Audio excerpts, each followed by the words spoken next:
you will notice that there are clear provisions in terms of what needs to happen. I know somebody had mentioned in terms of the fact that certain facilities are already overreached by the population. That is also provided for. Section 9. Let me quickly go to a more critical thing because it really pains the heart, my heart, I'm sure yours and many other Nigerians, to hear what happened on the 5th of July, 2020. So, barely 3 years after the signing of the Nigerian Correctional Service Act of 2019 into law, which was done on the 31st of July. Section 28, subsection 1 to 3 is clear. If you look at it, Mr. Chair, you will see it clearly says what we need to do in terms of security. If we can take this as an emergency and begin to do it, we will not be where we are.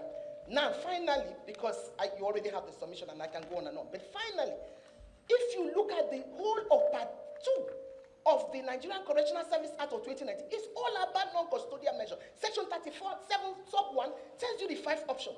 But how can we have non-custodial measures, something the whole of Africa is celebrating Nigeria for, and there is not adequate funding for it? So I think, yes, I've seen some of the work that the Nigerian Correctional Service are doing, and they must be commended. We have, just last year, over 14,000 that have been processed through non-custodial measures. But without funding, it can't help us.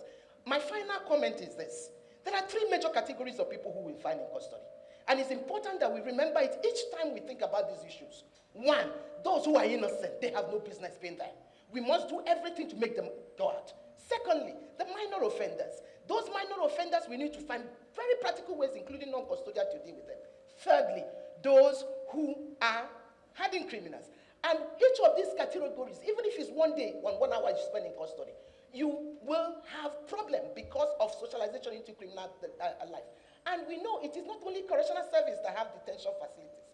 We have 19 institutions in this country that keep people. And yet, we do not have nobody, no agency, no individual, knows the total number of persons who are in custody in Nigeria at a particular time T, except the statistics you have in the Nigerian Correctional Service. We can't plan that way. We can't move forward that way. But I believe there's a lot that we can do. Federal Ministry of Justice greatly supported the efforts to decentralize the correctional service to allow states establish and manage their own correctional centers. This was achieved through the alteration of the Constitution that moved the correctional service prisons from exclusive list to concurrent list. This is expected to fast-track the decongestion of the correctional centers nationwide when properly implemented. The ministry appreciates the effort of the National Assembly, this committee with regards to the enactment of the 5th alteration with respect to decentralizing the correctional service, bearing in mind that about 80% of inmates are offenders of state laws. We also observe issues of low fencing and CCTV camera absence within the general area.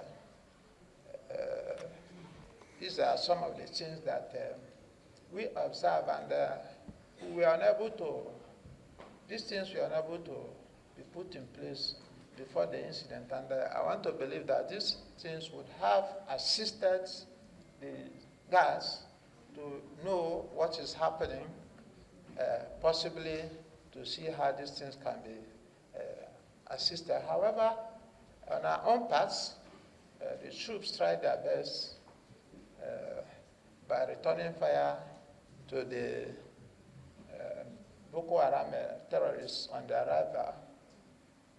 However, it was very unfortunate that the troop deployed vis-a-vis the build-up of the general area were not sufficient to actually curtail the terrorists that came from different dimensions.